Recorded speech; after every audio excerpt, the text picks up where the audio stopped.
seasonal distribution, antimicrobial activity, and risk factors associated with the incidence of Staphylococcus species in bovine milk from a dairy farm in Eastern Cape, South Africa.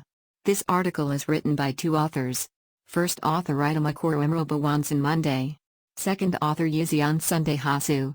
Contribution and originality of the study is that, the paper's primary contribution is finding that there was high incident rate and multiple drug resistance of Staphylococcus species against selected antibiotics such as penicillin that is used in dairy farms. The present study aimed to evaluate the incidence and seasonal distribution of Staphylococcus species on a medium-scale dairy farm and investigate their antimicrobial sensitivity with selected standard antibiotics. Several biochemical tests with the API staph kits were utilized to recognize the presence of microbacteria in the milk species level. The antimicrobial activity was evaluated following the approved Clinical Laboratory Standard Institute (CLSI) guidelines. In total, 217 samples of milk were cultured for bacterial tests over 9 months.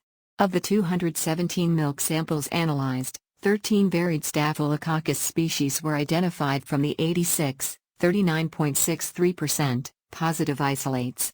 Of the identified isolates, Staphylococcus psilocysis, 22.09%, Staphylococcus hominis, 15.11%, and Staphylococcus hemolyticus, 11.63%, were the most common. Bacteria species that showed resistance to the 15 different antimicrobial agents used in this study included Staphylococcus psilocysis, 80%, Staphylococcus sciuri, 60%, Staphylococcus aureus, 53.33%, Staphylococcus hemolyticus, 46.67%, Staphylococcus epidermidis, 46.67%, and Staphylococcus chromogenes, 40%. The results found a high incident rate in multiple Staphylococcus species resistant to antimicrobial drugs like penicillin and ampicillin, which are utilized on the farm, which calls for drastic measures. Thanks for watching this video of Asian Journal of Agriculture and Rural Development Volume 12 Issue Number 1.